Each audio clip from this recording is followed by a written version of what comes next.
ঈদ মোবারক। আমন্ত্রণ ২১-এর রাতে। আমাদের আজকের বিষয় সম্পর্কের নতুন উচ্চতায় বাংলাদেশ চীন। আমাদের সঙ্গে স্টুডিওতে উপস্থিত আছেন আন্তর্জাতিক সম্পর্ক বিশেষজ্ঞ অধ্যাপক এম শাহিদুজ্জামান এবং সাবেক কূটনীতিক সাকিব আলী। জুমে আমাদের সঙ্গে যুক্ত আছেন Bangladesh China chamber of commerce and industries সাবেক সাধারণ সম্পাদক ও মুখপাত্র আল মামুন মৃধা। আপনাদেরকে স্বাগত জানাচ্ছি ২১-এর স্টুডিওতে। আমাদের বিষয় আজকে যে সম্পর্কের নতুন উচ্চতায় বাংলাদেশ চীন। সম্প্রতি প্রধান উপদেষ্টা চীন সফর করে এসেছেন এবং সেখানে বেশ কিছু বিষয় নিয়ে অগ্রগতি হয়েছে। আমরা দেখেছি বাণিজ্য নিয়ে বেশ আশার একটি আমরা জিনিস দেখছি, চুক্তি হয়েছে এবং সমঝোতা স্মারকগুলো সই হয়েছে কয়েকটি। এই বিষয়গুলো পুরো সফরটিকে আপনি কিভাবে দেখতে চান? ধন্যবাদ। বাণিজ্য চুক্তি হয়েছে অনেকগুলো, সেগুলো সবই অর্থনৈতিক এবং সেগুলো নিয়ে প্রচুর আলোচনা হয়েছে। আমি সরাসরি আমার এই সীমিত সময়ে নিরাপত্তাজনিত বিষয়গুলোর উপর আমি এমফেসাইজ করতে চাই, যেহেতু সেটাই আমার মানে এরিয়া অফ ইন্টারেস্ট। আমার কাছে যেটা খুবই তাৎপর্যপূর্ণ মনে হয়েছে, যদিও একজন অধ্যাপক আমি দেখলাম ২-৩ দিন আগে বলেছে ভিজিটটা নিরাপত্তা ক্ষেত্রে ইট ওয়াজ বেসিক্যালি সিম্বলিক। আমার কাছে এটা ঠিক তেমন মনে হয়নি। আমার কাছে মনে হয়েছে যে নিরাপত্তা বিষয় কিন্তু এই ভিজিটটা খুবই সাবস্টেন্টিভ ছিল। কেননা এখানে বাংলাদেশের যে নেতৃত্ব দিয়েছে আমাদের ইউনূস সাহেব, তিনি কিন্তু এটা সম্পূর্ণ সজাগ ছিলেন যে এই ভিজিটের ব্যাপারে ভারতের যে প্রচণ্ড আপত্তি, এমনকি ভারত যেদিন ইউনূস সাহেব গিয়েছেন সেদিনও দিল্লিতে অত্যন্ত শক্তিশালী একটা 2 দিনব্যাপী সেমিনার হয়েছে, যেখানে বড় বড় ভারতীয় রণকৌশলবিদরা সরাসরি অংশগ্রহণ করেছে।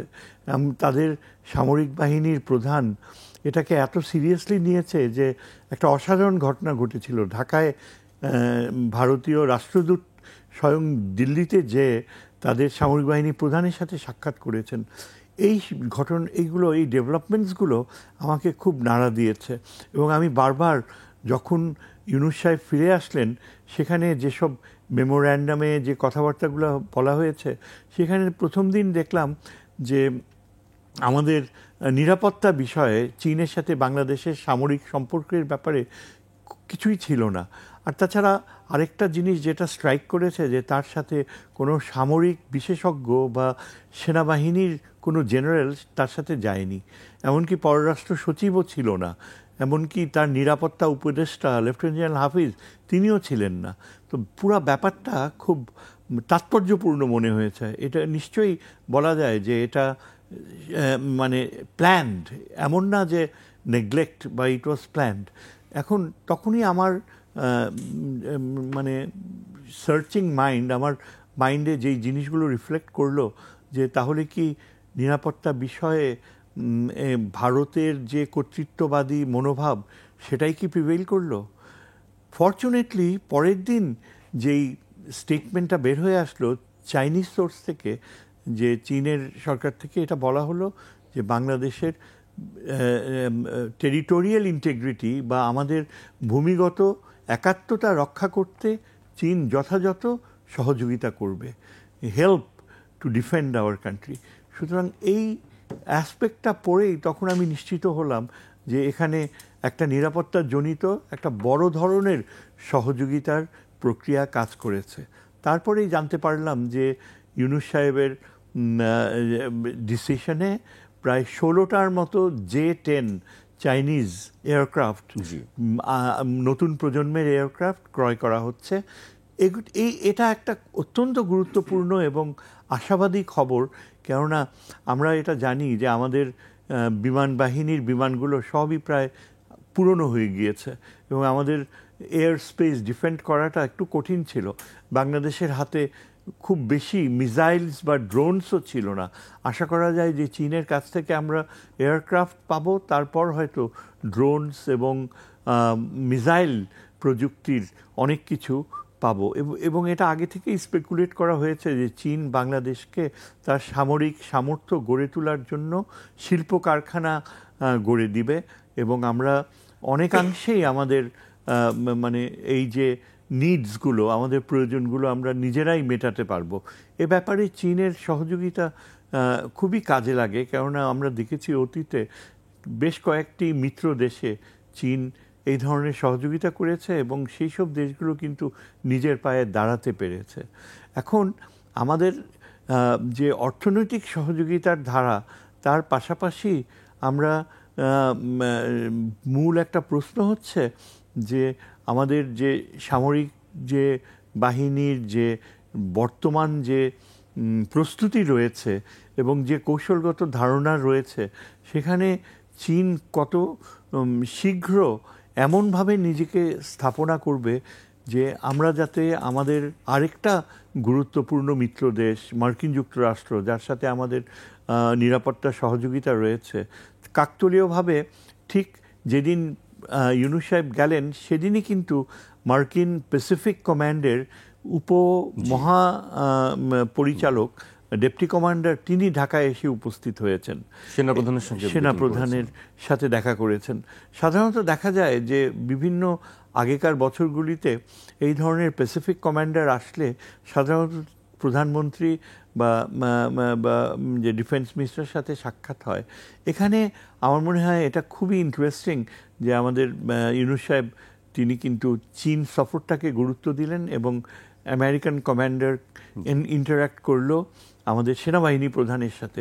এর পাশাপাশি কি কি আলোচনা হয়েছে জানি না, তবে বোঝা যায় যে মার্কিনিরাও চাচ্ছে বাংলাদেশে তাদের অস্ত্র বিক্রি করতে, স্পেশালি মার্কিন বিমান বাহিনীর কিছু জিনিসগুলো, হেলিকপ্টার্স তারা বিক্রি করতে চায়। তবে এখানে যে জিনিসটা আমার কাছে আকর্ষণীয় মনে হয়েছে যে এই চীনে যাওয়ার কারণে, আমি জাস্ট এই অ্যাসপেক্টটা বলছি কেন, যে এগুলো কিন্তু আপনার মেটেরিয়াল গেইনস হিসাবে দেখা যাবে না, মানসতাত্ত্বিক গেইন যেগুলো, যে মার্কিন যুক্তরাষ্ট্রের চোখে আমরা এখন আরও গুরুত্ব অর্জন করেছি। কথা হচ্ছে যে মার্কিন যুক্তরাষ্ট্র আমাদের নিরাপত্তা সহযোগিতার ক্ষেত্রে কতখানি আমাদেরকে তার ভারতের সাথে যে সম্পর্ক সেখান থেকে আলাদা করবে। আর আরেকটা যেটা সর্বৈব গুরুত্বপূর্ণ, সেটা হচ্ছে মার্কিন যুক্তরাষ্ট্র বার্মা অ্যাক্টের মাধ্যমে তারা কিন্তু প্রচুর আগ্রহ দেখিয়েছে যে এই যে আরাকান আর্মি এখন বর্তমানে দখল করে রেখেছে রাখাইনে, সেখানে মার্কিনীদের একটা বড় প্রভাব রয়েছে। এবং এই বিষয়ে মার্কিন যুক্তরাষ্ট্র কি বাংলাদেশের প্রতি যে সলিডারিটি দেখিয়েছে সেখানেই সীমিত থাকবে, নাকি তারা অপেক্ষা করবে চীনের সাথে আমাদের কী ধরনের ইন্টারাকশন হয় এবং চীন কতখানি আশ্বাস দেয় রোহিঙ্গাদেরকে ফেরত নেবার ব্যাপারে, সেটার সাথে তারা সিনক্রোনাইজ করবে, সম্পৃক্ত করবে তাদের চিন্তাধারা। সুতরাং পুরো বিষয়টাই কিন্তু আমরা যে আমাদের পরিচিত যে আসপেক্টগুলো, ইকোনমিক আসপেক্ট, আমি মনে করি যে নিরাপত্তাজনিত বাস্তবতাগুলো আমাদের জন্য অত্যন্ত প্রাসঙ্গিক। কেননা এই গত 2-3 দিন থেকে ভারত অত্যন্ত মারমুখী একটা দৃষ্টিভঙ্গি গ্রহণ করেছে। তারা 6 মাস ধরে ট্রেনিং প্রোগ্রাম চালিয়ে যাচ্ছে এবং সেটার নাম দিয়েছে প্রচণ্ড প্রহার, যেটা শুনতেই আঁতকে ওঠার মতো। এবং এই কারণে আমাদেরকে সচেতন থাকতে হবে। এমন একটা পরিস্থিতি আমাদের নিজেদের জন্য, যেটা আমার মনে হয় ইউনূস সাহেব যথেষ্ট সচেতন, তৈরি করতে হবে যে ভারতের হুমকির মাত্রা যেন একটা সহনশীল প্রক্রিয়ারকে ছাড়িয়ে না যায়। জি স্যার, আমি এই বিষয়ে আপনার কাছে আবারও আসবো। আমি সাকিব আলীর কাছে জানতে চাইছি যে স্যার অনেকগুলো বিষয় বললেন, যেখানে নিরাপত্তার বিষয়টি এসেছে, ভারতের প্রসঙ্গ এসেছে, যুক্তরাষ্ট্রের বিষয়টি এসেছে। আপনি এই সফরটাকে কিভাবে দেখছেন? ধন্যবাদ। আমি বলবো যে এই সফরের প্রথমে আমরা একটু করি যেগুলো প্রথম পাবলিকলি বলা হয়েছে, যে চীন মোংলা পোর্ট এইটার আপনার উন্নয়ন করার জন্য টাকা দিবে এবং সেখানে তারা একটা অর্থনৈতিক অঞ্চলও করবে, সেটার জন্য কিছু টাকা বিনিয়োগের প্রতিশ্রুতি দেওয়া হয়েছে। তারপরে আমাদের বিনিয়োগ নিয়ে আলোচনা শুরু হয়েছে। তারপরে আমার মনে হয় যে এই যে তিস্তা মহাকূপ পরিকল্পনা, যেটা আগামী বছর বোধহয় ওদের ফিজিবিলিটি শেষ করে দেওয়ার কথা, সেটা নিয়েও কথা হয়েছে। এরপরে আরও অন্যান্য বেশ কিছু ব্যাপার নিয়ে কথা হয়েছে। $210 কোটি মতো প্রতিশ্রুতি বিনিয়োগ নিয়ে কথা হয়েছে। কিন্তু আসলে আমাদের এখানে আমি যেভাবে দেখি সেটা হচ্ছে যে প্রফেসর ইউনূসের এটাই কিন্তু প্রথম দ্বিপাক্ষিক সফর এবং প্রথম উনি দেখলেন, ওনাদের সাথে পরিচয় হলো। এবং যদিও এটা দ্বিপাক্ষিক নিয়ে প্রথম কথা ছিল দ্বিপাক্ষিক কি দ্বিপাক্ষিক না, কিন্তু আমরা যখন প্রতিনিধি দলকে একজন আরেকজনের সামনে নিয়ে বসতে দেখলাম এবং সেখানে শি জিনপিং এর সাথে উনি বসেছেন অ্যাক্রস দ্য টেবল, সেটাকে আমি দ্বিপাক্ষিকই বলতে হবে। এটা দ্বিপাক্ষিক না বলার কোনো যৌক্তিকতা নেই। সুতরাং এটা দ্বিপাক্ষিক একটা সফর হলো। এই সফরের ব্যাপারে হচ্ছে কি যে উনি এসে কিন্তু প্রথম কথা হচ্ছে যে উনি নির্বাচিত সরকার প্রধান নন, সেই জন্য ওনার সাথে কিন্তু চুক্তি তেমন করা যাচ্ছে না। এই জন্য ওখানে এমওইউই বেশি হচ্ছে। উনি যদি ওনার সময় শুরু হিসাবে খুবই ভালো শুরু হয়েছে। একটা জিনিস মনে রাখতে হবে, আমি জানি না যে আমাদের দক্ষিণ এশিয়ায় অন্য কোনো সরকার প্রধান কখনো বেজিং বিশ্ববিদ্যালয়ে বক্তৃতা দিতে পেরেছে কিনা। তো আমি মনে হয় যে আমাদের এই দক্ষিণ এশিয়ার থেকে এই প্রথম একজন গেলেন, আমার যতদূর মনে পড়ে। তো সেদিক দিয়ে আমি বলবো প্রথম সফর হিসাবে খুবই ভালো। এবং এই সময় আমার কাছে মনে হয়েছে প্রফেসর ইউনূসকে অনেক বেশি কনফিডেন্ট আগের থেকে, ওনার মধ্যে নিজের মধ্যে একটা আস্থা খুঁজে পাচ্ছেন বলে মনে হচ্ছে। গুরুত্ব দেওয়া হয়েছে, চীনকে গুরুত্ব দেওয়া হচ্ছে, উনিও নিজে কাজের ব্যাপারে আস্থা পাচ্ছেন বলে মনে হয়। এখন কিছুদিন আগে এক সময় উনি একবার এডিটরে নুরুল কবির সাহেবের সাথে বলছিলেন না যে উনি তখন কিন্তু আস্থা ছিল না, এখন কিন্তু উনি আস্থা পাচ্ছেন বলে আমার মনে হয়। সো সেই হিসাবে আমি বলবো যে শুরু হিসাবে এটা খুবই ভালো সফল হয়েছে। কিন্তু এগুলো প্রত্যেকটা জিনিসই, এগুলো কোনোটাই স্বল্প মেয়াদের কিছু দিবে না, এগুলো প্রত্যেকটাই মধ্যমেয়াদী ব্যাপার। তো মধ্যমেয়াদী ব্যাপার হতে হলে আগামী 2-3 বছর এই প্রস্তুতিগুলোকে কিভাবে এগিয়ে নেওয়া যায় সেটার উপরে কিন্তু নির্ভর করবে। ওখানকার যারা বিনিয়োগ নিয়ে কথা বলছেন তারা কিন্তু অবশ্যই দেখবেন যে এখানে আপনি বিনিয়োগের পরিবেশের জন্য কি কাজ করেন, আপনি কি এখানে আইন শৃঙ্খলা পরিস্থিতি কীরকম করেন, আপনি তাদের জন্য অর্থনৈতিক রুলসগুলো কীরকম করেন, আপনি তাদের বিদ্যুৎ এবং গ্যাস এবং সব কিছু আপনি কীরকমভাবে সাপ্লাই দিতে পারেন, এগুলো সবই তারা দেখবে। অর্থনৈতিক অঞ্চল কীভাবে আপনি তাড়াতাড়ি ডেভেলপ করতে পারছেন সেগুলো সব দেখবে। কিন্তু যদি এই সরকারের ব্যাপারে যদি অনিশ্চয়তা থাকে যে আর 1 বছর আছে বা আর 6 মাস আছে বা এইটা, তাহলে আমার মনে হয় আগামী 6 মাসে তেমন কিছু দেখতে পাবেন না। এটাই হচ্ছে কি আমার ব্যক্তিগত। আমি এই প্রসঙ্গে আবারও আসবো। আমাদের সঙ্গে জুমে যুক্ত আছেন আল মামুন মৃধা। আমি আপনার কাছে জানতে চাই ব্যবসায়িক দিকটি কেমন দেখছেন। আসলে বিনিয়োগের একটি আমরা আশা দেখতে পাই যে এই সফরে, আপনারা কিভাবে দেখেন ব্যবসায়ীরা? দেখুন, আমি আমার ব্যক্তিগত মতামত যদি বলি, বাংলাদেশের ইতিহাসে গত 50 বছর আমরা এবছর সেলিব্রেট করছি যে বাংলাদেশ এবং চায়নার ডিপ্লোম্যাটিক রিলেশনশিপের 50 বছর পূর্তি। এবং এই 50 বছর পূর্তিতে বহু রাষ্ট্রপ্রধান আপনার চীন সফর করেছেন এবং চীনের তরফ থেকেও বাংলাদেশ সফর হয়েছে। কিন্তু আমরা এই প্রথম দেখলাম যে একজন রাষ্ট্রপ্রধান যিনি উদ্যোক্তা বটে এবং একজন সফল উদ্যোক্তা, উনি বাংলাদেশকে রিপ্রেজেন্ট করার জন্য চীনে গেলেন। এবং এই স্বাভাবিকভাবেই যখন একজন উদ্যোক্তা যাবেন, তার সামগ্রিক চিন্তা ভাবনার মধ্যে একটা বড় অংশ জুড়ে থাকবে হচ্ছে ব্যবসা এবং ব্যবসায়িক পরিস্থিতির উন্নতির ব্যাপারগুলো।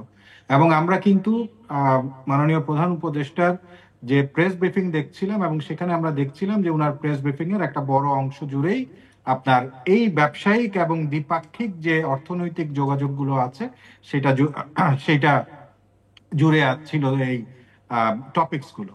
এখন আসি যে চুক্তিগুলো আমরা দেখতে পেলাম, বাংলাদেশের পার্সপেক্টিভ থেকে চিন্তা করতে গেলে এগুলো কিন্তু অত্যন্ত আমি বলবো যে ভালো একটা ব্যাপার হয়েছে। চীনা ইকোনমিক জোনটা নিয়ে আমরা অনেক দিন ধরে কথা বলছি এবং আমরা Bangladesh China chamber of commerce and industries থেকে এই জিনিসটা যাতে এক্সপিডাইট করে, ডাইভার্সিফাইড সেক্টরে যাতে চীনের ইনভেস্টমেন্ট বাংলাদেশে আসে, সেগুলো নিয়ে আমাদের অনেক দিনের প্রচেষ্টা ছিল। আমরা খুব খুশি হলাম যে এই ব্যাপারে আসলে আমাদের বহুদিনের চাহিদার পরিপ্রেক্ষিতে গভর্নমেন্ট এই ব্যাপারটাকে আমলে নিয়েছেন। অপর দেশের গভর্নমেন্টের চাহিদা মতো চীনা ইকোনমিক জোনের ব্যাপারে এখন যথেষ্ট দ্রুততার সাথে বাস্তবায়নে ওনারা নজর দিবেন, আমরা তাই আশা করছি। 2 নম্বর, আমাদের বাংলাদেশের যেই সম্ভাবনা আছে সেখানে আমাদের পোর্ট ফেসিলিটিস গুলো অত্যন্ত ভাইটাল রোল প্লে করে। আমরা জানি যে চিটাগং পোর্ট আমাদের দেশের আপনার বিজনেসের লাইফলাইন বলা হয়, কিন্তু আমাদের স্ট্র্যাটেজিক্যালি চিন্তা করলে আমাদের একটা অল্টারনেটিভ দরকার। মংলা পোর্টে চীনারা অনেক আগে থেকেই আপগ্রেশনের কাজ করছে, ড্রেজিং এর কাজ করছে, আপনার ওভারঅল সিস্টেম ইমপ্রুভমেন্টের কাজ করছে, কিন্তু এক্সিস্টিং যে ফ্যাসিলিটিসটা আছে সেটা দিয়ে আসলে আপনি খুব বেশি এক্সপান্ড করতে পারবেন না আনলেস আপনি আপনার হরাইজনটা কে বিস্তৃত করেন। তো এবারের যে চুক্তিটা হচ্ছে, আমি আশা করছি যে আমাদের মংলা পোর্টটাকে আরো এফেক্টিভ ওয়েতে আপনার ইউজ করার জন্য যে যে প্যারামিটারস গুলো ওখানে এস্টাবলিশ করা দরকার ছিল এত বছর ধরে, সেই জিনিসটারই বাস্তবায়নের দিকে যাচ্ছে। জি মংলা জি মংলার ঠিক পাশেই আপনার যে ইকোনমিক জোনের কথা হচ্ছে, অনেক দিন ধরেই আপনার চাইনিজ ইনভেস্টার্স যারা আছে তারা এই ব্যাপারগুলো নিয়ে আগ্রহী ছিল, এবং আপনি যেটা জানবেন যে মংলা পোর্টের পাশেই যে ইপিজেডটা আছে সেখানকার সিংহভাগ ইনভেস্টার্সই কিন্তু হলো আপনার চাইনিজরা। তারা এই জিনিসগুলোকে আরো বেশি এক্সপ্লোর করতে চায়। বাংলাদেশের যে এক্সিস্টিং ফ্যাসিলিটিস আছে মংলাতে, সেগুলো চাইনিজদের জন্য খুব ফেভারেবল। সো এইটা আর একটা সম্ভাবনাময় দিক। আমরা সবসময় কথা বলি যে আপনার চীনের সাথে আমাদের একটা বড় ট্রেড গ্যাপ আছে এবং সেটাকে কিভাবে কমিয়ে আনা যায়। তো আপনার বিনিয়োগের যে প্রস্তাবনা হচ্ছে এখানে, এবং যে ব্যাপারে আমাদের মাননীয় প্রধান উপদেষ্টা এবং তার টিম যে সিরিয়াসলি ডিসকাশনটা করলেন, এর পরিপ্রেক্ষিতে চীনা একটা বড় বিনিয়োগ কিন্তু আমরা বাংলাদেশে দেখতে পাবো, প্রোভাইডেড ইজ অফ ডুইং বিজনেসের যে যে সূচকগুলো নিয়ে তারা বরাবর কথা বলে আসছে সেগুলোর আপনার সিগনিফিক্যান্ট ইমপ্রুভমেন্ট হতে হবে। জি জি আল মামুন মৃধা, আমরা বুঝতে পেরেছি আপনার কথা। আমি স্যারের কাছে আসতে চাচ্ছি। স্যার, আপনি বলছিলেন যে কূটনীতির ক্ষেত্রে যে ভারত কিংবা যুক্তরাষ্ট্র এই কি ধরনের প্রভাব পড়তে পারে আপনার মনে হয় আসলে ভারতের দিক থেকে বা যুক্তরাষ্ট্রের দিক থেকে? ভারত আর যুক্তরাষ্ট্র একই রকম প্রভাব ফেলবার মতো বাস্তবতা এখন আর নেই আমার মনে হয় না। কেননা ভারতের সাথে প্রেসিডেন্ট ট্রাম্পের যেসব ইন্টারাকশনস হচ্ছে তাতে দেখা যায় যে বাংলাদেশের ব্যাপারে মার্কিন যুক্তরাষ্ট্র এবং স্পেশালি স্টেট ডিপার্টমেন্ট একটা অত্যন্ত সিম্প্যাথেটিক দৃষ্টিভঙ্গি নিয়েছে। এমনকি তুলসী গ্যাবার্ড যখন ভারতে এসে বাংলাদেশের সম্পর্কে নেতিবাচক মন্তব্য করলেন, তখন ভারতীয় আমেরিকান পজিশনটা পরবর্তীতে ক্লিয়ার হয়ে যায়। সুতরাং এই যে চায়না ভিজিট, এখানেও আমার মনে হয় ভারত আর মার্কিন যুক্তরাষ্ট্র তারা কিন্তু আলাদা দৃষ্টিভঙ্গিতে দেখবে। বলা বাহুল্য যে এই বিষয়ে এই চায়না ভিজিটে আমরা এমন কোনো সংযোগ দেখতে পাই নাই, বা আমেরিকান কোনো টপ প্ল্যানার, ট্রাম্পের কোনো বিশেষ নিরাপত্তা উপদেষ্টা কিন্তু ভারতে আসেনি এই বিষয়ে কোনো কিছু আলোচনা করতে। না এসে থাকলেও আমরা তেমনটা জানতে পারিনি। ভারতের যে অবস্থানটা নেওয়া হয়েছে বাংলাদেশের ব্যাপারে, যে এখানে মাইনরিটিসদের উপর প্রচণ্ড অত্যাচার করা হচ্ছে, এটা একটা অ্যালিগেশন যেটা আমেরিকানরা কখনো এটাকে কোনো গুরুত্বই দেয়নি। যে এটা যে একটা ইয়ে ছিল, মোটিভেটেড পজিশন। চীন সফরটাকে সামনে রেখে নতুন করে এই অ্যালিগেশনটা সামনে আনা হয়েছে। তারপর আবার এই যে ভারতীয় আপনার যে অবস্থান, এই চীন সফরের উপর ভিত্তি করে প্রধানমন্ত্রী মোদি ডিসিশন নিলেন যে তিনি ওই বিমস্টেকে বাংলাদেশের চিফ অ্যাডভাইজারের সাথে দেখাই করবেন না। এটা অবশ্য সরাসরি খোলাখুলি অবস্থান। গোপনে শোনা যাচ্ছে যে একটা মিডল অবস্থান আনতে চেষ্টা করা হচ্ছে। তবে ব্যাপারটা হচ্ছে যে ভারতীয় রিয়াকশনটা আমার কাছে অত্যন্ত আবেগপ্রবণ মনে হয়, অত্যন্ত আনপ্রফেশনাল মনে হয়েছে। ভারত সরাসরি বাংলাদেশের উপরে তার ক্রোধ ব্যক্ত করলো, এবং এখানে যে একটা আলাদা সরকার রয়েছে তার যে দৃষ্টিভঙ্গি আলাদা, বাংলাদেশের মানুষের যে স্বতন্ত্র চিন্তাবোধ, এই সব ধারণাগুলা যদি ভারত গুরুত্বে নিত তাহলে ভারত কিন্তু পুরো বিষয়টাকেই একটা বাস্তব অবস্থায় নিয়ে বাংলাদেশের সাথে স্বাভাবিক ট্রানজ্যাকশন চালিয়ে যেত। আমরা দেখতে পাই যে ভারত ভিসা দেয়া বন্ধ করে দিয়েছে, মানে অনেকটা বাধ্য করছে বাংলাদেশকে এবং প্রফেসর ইউনূসকে তার যে ভারতের ব্যাপারে তার যে একটা মানে ভারত তার প্রভাব বজায় রাখতে চায় যে কোনোভাবে বাংলাদেশের উপর। হ্যাঁ, এই বিষয়ে যে একটা ভীতি ক্রিয়েট করছে ভারত, সেটার প্রেক্ষাপটে ইউনূস সাহেব আরও কনভিন্সড হবে যে চীনের সাথে আমাদের নিরাপত্তার সম্পর্কটাকে আরও সাবস্টেন্টিভ করতে। অপরদিকে মার্কিনী পজিশনটা কিন্তু অনেক ইন্টেলিজেন্ট আমার মনে হয়। এখানে বেসিক্যালি একটা চিন্তাধারা কাজ করেছে। ট্রাম্প কিন্তু প্রথমেই আমরা দেখতে পাই যে তার আসার পর থেকে চীনের প্রতি একেবারেই একটা আগেকার তুলনায় ভিন্ন একটা দৃষ্টিভঙ্গিতে অ্যাপ্রোচ করেছে। এবং এখানে বাংলাদেশের সাথে চীনের সম্পর্কটা আমার ধারণা যে প্রেসিডেন্ট ট্রাম্প এবং স্টেট ডিপার্টমেন্ট অনেকাংশেই সহনশীল চোখে দেখছে, কারণ তাদের অভিজ্ঞতা হচ্ছে যে ঠিক অনেকটা যেমন পাকিস্তান চীন সম্পর্ক শত বাধা আমেরিকান আপত্তি সত্ত্বেও কিন্তু এটা চরম নৈকট্যে চলে গিয়েছে।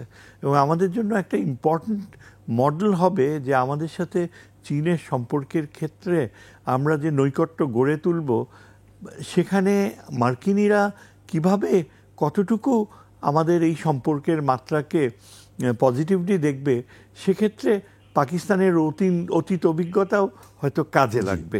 তবে আমি মনে করি যে এখন পর্যন্ত মার্কিন দৃষ্টিভঙ্গি কিন্তু কনস্ট্রাকটিভ, আমি বলবো রিয়ালিস্টিক, এবং বাংলাদেশ কতদূর এগুতে চায় এবং কতখানি আমরা সামরিক নৈকট্যে আসতে পারি, এবং সেটা চীনের সাথে আমাদের সম্পর্ক কি কোনো নিরাপত্তা চুক্তির দিকে যায় কি না, সেই ব্যাপারে মার্কিনিরা আরও সহনশীল দৃষ্টিতে দেখছে। যার ফলে আমরা দেখতে পাচ্ছি যে মার্কিনীদের প্রতি বাংলাদেশের দৃষ্টিভঙ্গি অনেকাংশেই এখন আস্থার অবস্থানে রয়েছে। আমরা আবারও আসবো এই প্রসঙ্গে, আমাদের বিরতিতে যেতে হচ্ছে। দর্শক, একটি বিরতি নিচ্ছি, বিরতির পর আবারও ফিরবো 21 রাতে, আমাদের সঙ্গেই থাকুন।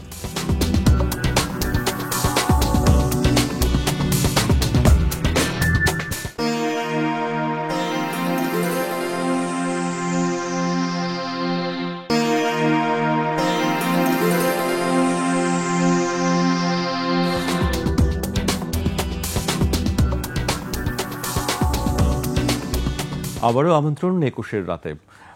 আজকে আমাদের বিষয় সম্পর্কের নতুন উচ্চতায় বাংলাদেশ চীন। আমাদের সঙ্গে আছেন আন্তর্জাতিক সম্পর্ক বিশ্লেষক অধ্যাপক এম শাহিদুজ্জামান এবং সাবেক কূটনীতিক সাকিব আলী, এবং জুমে আমাদের সঙ্গে আছেন আল মামুন মৃধা। আমি সাকিব আলীর কাছে জানতে চাচ্ছি যে আসলে কূটনৈতিক দৃষ্টিকোণ থেকে আপনি কিভাবে দেখেন এই সফরটা, যেহেতু আপনি অনেকদিন যুক্তরাষ্ট্রে টপ ডিপ্লোম্যাট হিসেবে কাজ করেছেন। আমি একটা জিনিস দেখাতে চাই, চীনা সফরকে চীনে প্রফেসর শহীদুজ্জামান যেভাবে বলছেন, উনি এখন চীন সফরটাকে নিরাপত্তার দৃষ্টিকোণ থেকে দেখছেন। কেন দেখছেন সেটা উনি বলার চেষ্টা করেছেন। আমাদের যে কনটেক্সটটা, প্রেক্ষাপটটা এখন, সেই প্রেক্ষাপটটা হচ্ছে যে আমাদের বাংলাদেশ একটা যেই সিচুয়েশন, এটা কিন্তু শান্তিপূর্ণ সিচুয়েশন নয়। একটা নতুন সরকার এসছে, যেই সরকারের সাথে ভারতের সম্পর্ক আমরা বলতে পারি যে এখনও শান্তিপূর্ণ হয়নি, সেখানে বিরাট টেনশন আছে। আমি আপনাকে একটু পড়ে শোনাই, একটু ছোট্ট করে, যে এই যে 2 দিনের যে 26-27 বোধহয় যে মার্চে যে রুদ্ধদ্বার হয়েছে, মিটিং হয়েছে দিল্লিতে, এটা হচ্ছে প্রথম বড় মিটিং এই 7 মাসে। সেখানকার প্রথম সেশনের বিষয় কি ছিল? বাংলাদেশের অভ্যন্তরীণ রাজনৈতিক ডেভেলপমেন্ট সমূহ। ওকে। দ্বিতীয় সেশনের বিষয় কি ছিল? বাংলাদেশে ক্রমবর্ধমান মৌলবাদ ও সংখ্যালঘুদের অবস্থা। তৃতীয় সেশনে ছিল বাংলাদেশের সংকটে বাইরের শক্তিগুলোর ভূমিকা। চতুর্থ কি ছিল? বাংলাদেশের অর্থনৈতিক সংকটের প্রভাব কি পড়বে।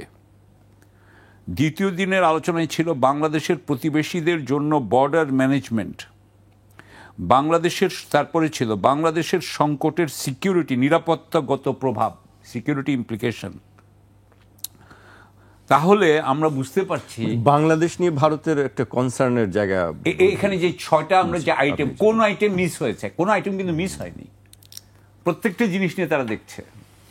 এবং আমাদের এখানে তারা বলতে চাচ্ছে তাদের কৌশলগত বিষয় আছে এবং তাদের নিরাপত্তা বিষয়ক আছে। তারা এখানে কোনোভাবেই ইসলামের এখানে জাগরণ হোক এটা তারা চায় না, তারা এটাকে যেভাবে দেখতে চায়। দ্বিতীয়, তারা এখানে বলছে যে এখানকার যারা সংখ্যালঘু বা হিন্দু, আমি একদম স্ট্রেট ইয়েতেই বলি, সনাতনী ধর্ম বলেন বা যেই ধর্ম বলেন, যে হিন্দু ধর্মের যারা আছেন বলে পরিচিত, তাদের উপরে কি করা হবে না হবে এই ব্যাপারে ভারতের একটা বিরাট ভূমিকা থাকবে। এটা হচ্ছে ভারতের ইস্যু। এই দুটো ইস্যু নিয়ে ভারত কাজ করছে। সুতরাং এই সময়ে আমরা ভাই যেটা বলেছেন যে এইখানে আপনি দেখলেন যে আমাদের ভারতের হাই কমিশনার ভারতের সেনা প্রধানের সাথে দেখা করছে। যখন সেনা প্রধান একটা দেশের, বাংলাদেশ এবং ভারতের সম্পর্কের এখন প্রধান মুখপাত্র হয়েছেন ভারতীয় সেনাবাহিনীর সেনাপ্রধান, এর মানে কি? এর তো একটা মানে থাকতে হবে। এর অর্থ হচ্ছে যে উনারা এটাকে প্রতিরক্ষা দৃষ্টিকোণ থেকে দেখছেন। তাহলে এই যদি অবস্থা থাকে, এর মধ্যে আমি আরও একটা পয়েন্ট যোগ করি, সেটা হচ্ছে যে 25শে ফেব্রুয়ারি আমাদের সেনাপ্রধান বোধহয় বলেছিলেন যে 6 মাসের মধ্যে আমাদের স্বাধীনতা এবং সার্বভৌমত্ব বিপন্ন হওয়ার আছে, আশঙ্কা আছে। আমি কিন্তু সতর্কবাণী করে দিচ্ছি। উনি বোধহয় 2-1 দিন আগে, কোনো একটা সময়, কয়েকদিন আগে আবার বলেছেন যে এখানে কিন্তু ইসলামিক জঙ্গিদের অ্যাটাক হওয়ার খবর নাকি ওনার কাছে এসছে। আপনি বুঝতে পারছেন আমাদের প্রেক্ষাপটটা এখন কি হচ্ছে? তাহলে এই প্রেক্ষাপটের এখন আপনি এই প্রেক্ষাপটের ইয়েতে চিন্তা করে আপনি এখন চীনের সাথে কথাটা ভাবেন। আমার এখন চীনের থেকে 6 মাস পরে না 1 বছর পরে কি অর্থনীতি কি হবে সেটা পরের কথা। কারণ শহীদুজ্জামান ভাই যেটা বলছেন যে আমাদের security is now the main issue. তাহলে সেখানে কি কি করা হবে?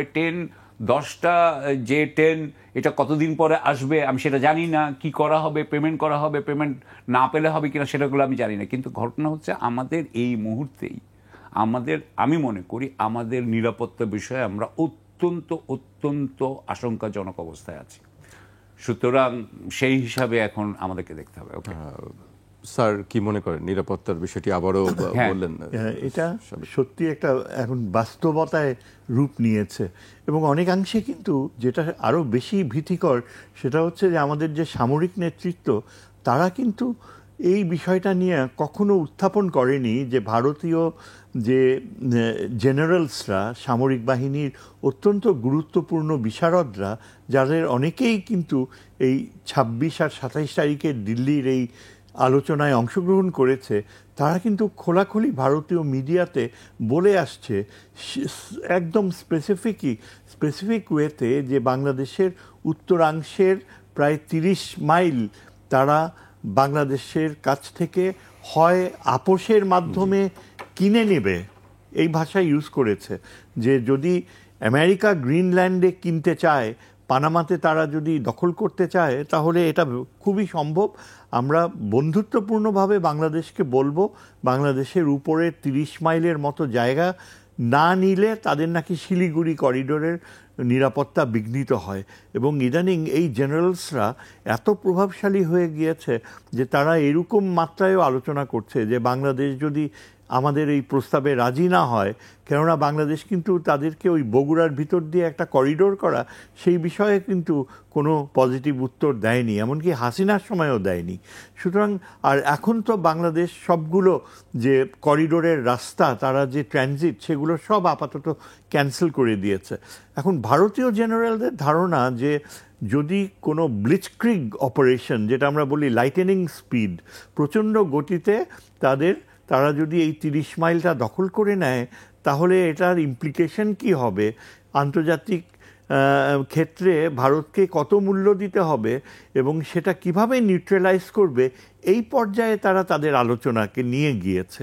যেটা কিন্তু তাদের এই 2 দিনের সরাসরি বলেনি, তাদের ক্লোজ ডোর সেশন হয়েছে দিল্লিতে, সেখানে তারা এসব জিনিস আলোচনা করেছে। আর আমরা জানি ফেনী রিভারের কাছে যে এই যে বেলুনিয়া করিডোর, ওইখান দিয়ে ভারত যে ইকোনমিক জোন নিয়েছে, সেটা একেবারে আমাদেরকে কাট অফ করে দিতে পারে। এই জন্যেই আমাদের জন্য খুব ইম্পর্ট্যান্ট চীনের ব্যাপারে আমাদের প্রফেসর ইউনুস যে 50 বছরের পার্সপেক্টিভ প্ল্যান করেছে। অনেকেই কিন্তু অবাক হয়েছে যে যেখানে এটা একটা ট্রানজিশনাল গভর্নমেন্ট, কয়েক মাস পরেই চলে যাবে, সেখানে উনি 50 বছরের কথা কিভাবে চিন্তা করলেন। এটা কিন্তু এমনিতে হয়নি, অনেক গভীরভাবে চিন্তা করে এটা চায়নাকে মেসেজ দেওয়া হয়েছে যে আপনাদের উপস্থিতি তিস্তা পারে পার্মানেন্ট হবে, জি। এই স্থায়িত্ব। আর বে অফ বেঙ্গলে আমি মনে করি মংলা পোর্টের ডেভেলপমেন্টের সাথে সংযুক্ত হচ্ছে যে আমাদের যে ওইখানে সোয়াচ অফ নো গ্রাউন্ড বলে একটা অঞ্চল আছে বে অফ বেঙ্গলে, অত্যন্ত গভীর, সেখান থেকে আপনি মনিটর করতে পারেন সাবমেরিন মুভমেন্ট, এবং ইন্ডিয়া বাংলাদেশের ম্যারিটাইম বাউন্ডারিও খুব কাছে। সেদিক থেকে চিন্তা করলে চায়নার প্রেজেন্স মংলা পোর্টে থাকার অর্থই হচ্ছে তাদের নৌবাহিনীর উপস্থিতি থাকার একটা পথ আমরা তৈরি করে দিচ্ছি, যেটা বাংলাদেশের জন্য অত্যন্ত ইতিবাচক আমি মনে করি। জি, আসলে চীন বাংলাদেশের জন্য খুবই গুরুত্বপূর্ণ, বহু বছর ধরেই সেটি আমরা দেখছি, এবং নতুন যে সফরটি হলো সেই সফরেও এই বিষয়গুলি উঠে এসেছে বারবার। আমাদের সঙ্গে যুক্ত আছেন আল মামুন মৃধা, আপনি শুনতে পাচ্ছেন আমাকে? আমরা একটি বিষয় আপনার কাছে জানতে চাই যে প্রধান উপদেষ্টার চীন সফরের পর যে আপনি ব্যবসা বাণিজ্যের ক্ষেত্রটা কতটা ইতিবাচক দেখছেন বা সম্ভাবনা কি হিসেবে দেখছেন আপনি? আমি ব্যক্তিগতভাবে মনে করি যে আগামীতে আপনার চীনের সাথে আমাদের ব্যবসা বাণিজ্য, এমনিতেই তারা আমাদের সবচেয়ে বড় ট্রেড পার্টনার এবং অন্যতম বিনিয়োগের পার্টনার, সেই জিনিসগুলোতে সিগনিফিক্যান্ট চেঞ্জ আসবে, পজিটিভ চেঞ্জ। এবং তারা, আমরা অনেকদিন ধরে যেটা বলছি যে সামনের দিকে আমাদের যে প্রিপারেশন নেয়ার আছে বাণিজ্যিক যুদ্ধের পরিপ্রেক্ষিতে, সেটা যে আমরা গ্লোবাল পাওয়ার গুলোর মাঝখানে যে এই রকমের টেনশন দেখছি, যার ম্যাক্সিমাম বেনিফিটটা আমরা নিতে দেখেছি হলো আগের বার Vietnam, Cambodia, Laos, Thailand, Pakistan, even ইন্ডিয়াকে। বাংলাদেশ হয়তো বা এবার সেই সুযোগগুলো নিতে পারবে। এবং আমাদের খুব সম্ভাবনাময় খাত যেগুলো আছে, আমাদের লেদার, আমাদের ব্লু ইকোনমি, আমাদের আইটি, আমাদের আরো যে সেক্টরস গুলো আছে, সেই জায়গাতে অলরেডি তারা কিন্তু যোগাযোগ শুরু করেছে। এবং স্বাস্থ্য খাত এর মধ্যে বেশ আলোচনায় চলছে স্বাস্থ্য খাত নিয়ে। চট্টগ্রাম কুনমিং ফ্লাইট চালু করার বিষয়ে অলমোস্ট চূড়ান্ত পর্যায়ে রয়েছে, সেটিও বোধহয় একটি পজিটিভ দিক আমরা দেখতে পাচ্ছি। স্বাস্থ্য ক্ষেত্রে আমরা সবসময় ভারতের উপরে নির্ভরশীল ছিলাম, সেই জায়গা থেকে এখন চীনের দিকে আমরা যেতে পারি। জি, আরেকটা ব্যাপার খুব সিগনিফিক্যান্ট আমি আপনাকে বলতে চাই। দেখুন, আমাদের বৈদেশিক মুদ্রা উপার্জনের অন্যতম খাত হচ্ছে রেমিটেন্স, কিন্তু আমরা দেখতে পাই যে আমাদের ওয়ার্কার ভাইয়েরা যারা কাজ করেন তারা ম্যাক্সিমামই আনস্কিলড, এবং এই কম্পিটিশনে কিন্তু দেখা যায় যে আমরা পার্শ্ববর্তী দেশগুলোর তুলনায় আসলে আমাদের আর্নিংসটা অনেক কম হয়। আমরা অনেকদিন ধরে চীনকে বলে আসছিলাম যে আমাদের এই স্কিল ম্যানেজমেন্টের জন্য একটা ইনস্টিটিউশন করা এবং তাদেরকে প্রপারলি ইন্ডাস্ট্রি ওয়ার্কার বা সার্ভিস সেক্টরের ওয়ার্কার হিসাবে যাতে আমরা রিপ্রেজেন্ট করতে পারি, সেইটার জন্য তারা যাতে আমাদের সহযোগিতা করে। আমরা দেখতে পেলাম যে এই রকম ব্যাপারগুলো নিয়ে কিন্তু বেশ ইতিবাচক আলোচনা হচ্ছে, এবং সেটা যদি সত্যি সত্যিই বাংলাদেশে পাবলিশড হয়, তো সামনের দিনে কিন্তু আমাদের এই রেমিটেন্স আর্নিং এর একটা বড় ফ্লো বাড়বে বলে আমরা আশা করছি। জি, আল মামুন মৃধা, আমরা বুঝতে পেরেছি যে সম্ভাবনার কথা আমরা আছে যে সফরে। স্যার, আমি আপনার কাছে জানতে চাচ্ছি যে চীনের ক্ষেত্রে আপনি কি হিসেবে দেখেন যে ভারত এবং যুক্তরাষ্ট্রের সঙ্গে আমাদের যে সম্পর্কটা ছিল, সেই জায়গা থেকে আমরা নতুন একটি জায়গা দেখতে পাই, একটি নতুন ফন্ট দেখতে পাই, যে অন্যান্য দেশের প্রতি আমরা যেটা নির্ভরশীল ছিলাম সেই জায়গাটা থেকে আমরা বের হতে চাই। সেই ক্ষেত্রে আপনি কিভাবে দেখেন বিষয়টি? আমার কাছে মনে হয় যে পররাষ্ট্রনীতির তো একটা ধারাবাহিকতা থাকে, সেই একই ধারাবাহিকতায়, যেমন ধরেন চীনের সাথে এটাকে সম্পর্কের মাত্রাটা এমন কোনো বাস্তবতার দিকে যাচ্ছে এমন ভাবা উচিত না যে চীনের প্রতি নির্ভরশীলতা একেবারে এতই বৃদ্ধি পাবে যেটাকে আমরা বলি you put your eggs all in one basket. তেমন কিছু হবে না। আমার মনে হয় আমাদের পরবর্তীতে ইউনুস সাহেব বোধহয় জাপান সফরেও যাবে, এবং জাপানের সাথেও আমাদের অত্যন্ত গুরুত্বপূর্ণ একটা নতুন সম্পর্ক ডেভেলপ করছে, যেখানে জাপান আমাদের নিরাপত্তা প্রশ্নেও কিন্তু আস্তে আস্তে জড়িয়ে যাচ্ছে, এবং এটা আমার মনে হয় একটা শুভ লক্ষণ। এবং এর ফলে যেটা আমাদের এমার্জ করবে আলটিমেটলি, এখন আমরা জানি না যে এই সরকার কতদিন থাকবে। এমনও হতে পারে যে হয়তো এই বছর গড়িয়ে আগামী বছরেও হয়তো এই সরকারের একটা কন্টিনিউইটি থাকতে পারে। সেই ক্ষেত্রে পররাষ্ট্র নীতিরও একটা যথাযথ ধারাবাহিকতা থাকবে আশা করি। আমার মনে হয় যে চীনের সাথে যে ইভলভ করবে সম্পর্কের মাত্রাগুলো, সেটা যদি একটা স্থিতিশীল যে যৌক্তিক সম্পর্কে পৌঁছায়, যার ফলে আমাদের পররাষ্ট্র অ্যাডভাইজার কিন্তু একটা কথা বলছে দুদিন আগে, যে চীন এখন আমাদের সবচেয়ে গুরুত্বপূর্ণ কৌশলগত পার্টনার, স্ট্র্যাটেজিক পার্টনার। এটা কিন্তু ভারতীয় রিয়াকশন খুবই মানে ভ্যাবাচাকা খেয়ে গেছে, যে এটা আমরা সরাসরি বলতে পারলাম, আমরা সেই জায়গাটা আমরা আছি। এটুকু পারলে তোমরা বলতে, আমরা আমরা তার মানে অফিসিয়ালি এখন India has been put into a second seat.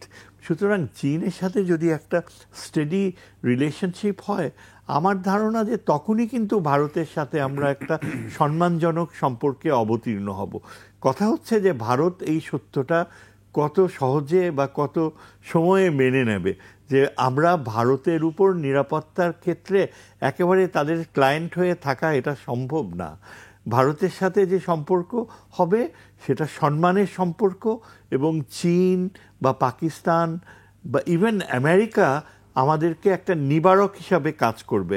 আমরা কখনো যুদ্ধে যাব না, তবে আমাদের এইটুকু কারোর সঙ্গে বৈরিতে নয়, বাংলাদেশের প্রস্তুতি থাকবে যেন ভারত বুঝতে পারে যে বাংলাদেশের কোনো শুধু তাদের উপর নির্ভরশীল না। ভূমি যদি দখল করতে নেয়, তাহলে প্রাইস তার জন্য অনেক অসহনশীল হয়ে যাবে। অর্থাৎ তাদেরকে আমরা ডিসকারেজ করতে চাই যে ভাই, তোমরা আমাদের জায়গা দখল করার এই পরিকল্পনা থেকে সরে যাও, আমরা কোনোভাবেই তোমাদের কোনো হোস্টিলিটি আনবো না, তবে আমাদের যে টেরিটোরিয়াল ইন্টিগ্রিটি, এটার প্রতি কোনো হুমকি যদি আসে, তাহলে আমরা সর্বাত্মক আঘাত করব, আমরা সেটা ছেড়ে দিব না, সেটা ছেড়ে দিব না। সাকিব আলী, আমরা একেবারে শেষ পর্যায়ে চলে এসেছি অনুষ্ঠানের। আপনার দিক থেকে যে আপনি কিভাবে দেখেন আসলে সার্বিক বিষয়গুলো? আপনি একটি কথা বলছিলেন যে কন্টিনিউটি থাকাটা ব্যবসা বাণিজ্যের ক্ষেত্রে, বিনিয়োগের ক্ষেত্রে, সেক্ষেত্রে কেউ কেউ বলছে যে কত দীর্ঘ সময় সরকার ক্ষমতা থাকবে। আমি আপনাকে এর আগে, অনুষ্ঠান শুরু হওয়ার আগে আপনার সাথে আপনার একটু কথা বলছিলাম, ওখানে কয়েকটা কথা বলছিলাম, সেই কথাটা আবার এখানে আনা দরকার। সেটা হচ্ছে যে আমরা বা যে কোনো দেশ অন্য দেশের থেকে কতটুকু অর্জন করতে পারবে, কতটুকু লাভ নিতে পারবে, সেটা নির্ভর করে কিন্তু যেই দেশটা নেয় তার উপরে। এখন আমরা ধরেন কথার কথা যে দ্বিতীয় বিশ্বযুদ্ধের পরের থেকে আপনার পশ্চিমা জগৎ অন্যান্যদেরকে কিন্তু সাহায্য করেছে। তারা কিন্তু একটা ব্রেটন উডস একটা সিস্টেম ছিল, সেই সিস্টেমের অধীনে সবচেয়ে বেশি লাভ কে নিয়েছে? সবচেয়ে বেশি লাভ নিয়েছে পূর্ব এশীয় কতগুলো দেশ। এটা কিন্তু অন্যরা নিতে পারে নাই। আমাদের অবস্থা খুবই খারাপ, আমরা নিতে পারিনি, এবং আফ্রিকার অবস্থা বোধহয় আরেকটু খারাপ, বেশি খারাপ। সুতরাং এখন এটা আমরা নিতে পারি না কেন? কারণ হচ্ছে কি যে আমাদের এখানে মিনিমাম যেটুকু ফাইন্যান্সিয়াল ইন্টিগ্রিটি দরকার, যেটুকু ইন্টিগ্রিটি দরকার, সেটুকু ছিল না আমাদের এখানে। যেহেতু সরকারগুলো সৎ হয় না, তারা যেহেতু দেশের সক্ষমতা বাড়ানোর চেষ্টা করে না, এবং আমি তো মনে করি যে এই সমস্ত দেশের যারা সরকারে থাকে তারা নিজেদের দেশের লোকরা যাতে গরিব থাকে সেটাও চিন্তা করে, এরকম একটা কথা আছে।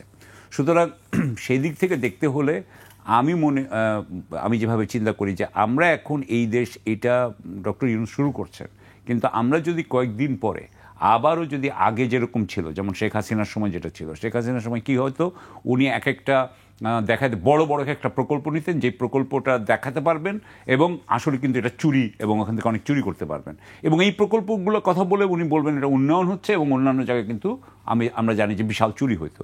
তো এরকমভাবে কেউ যদি আসলে দেশের সক্ষমতা চিন্তা না করে, তাহলে কিন্তু আমাদের আজকে যা হচ্ছে আর এটা আমরা কন্টিনিউ করতে পারবো না।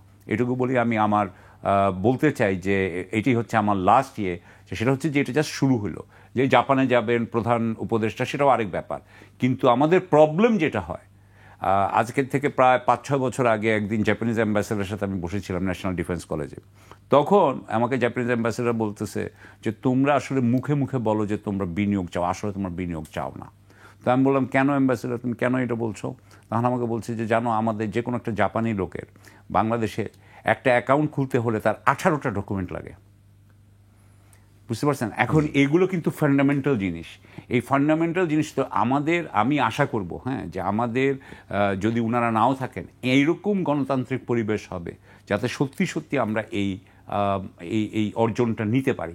আর যদি তা না হয়, আমরা যদি আগের মতোই আবার ফেরত যাই, এই চাঁদাবাজি আর দখলদারি আর এই দুর্নীতিগ্রস্ততা, তাহলে কিন্তু এগুলোর কোনো, আমি মনে করি আবার এটা ওই গত 50 বছর যেমন গেছে সেরকমই যাবে।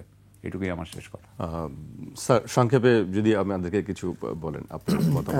খুব সংক্ষেপে এটুকু বলবো যে ভারতের 7 সিস্টার্স, উত্তর পূর্ব ভারতের বিষয়টাও কিন্তু প্রফেসর ইউনুস মেনশন করেছে, এবং ওই অঞ্চলের যে ভূরাজনৈতিক বাস্তবতা রয়েছে সেখানেও যে চীন বাংলাদেশের পাশাপাশি চীনকেও একটা রোল প্লে করতে হবে, কেননা তারা ল্যান্ডলকড।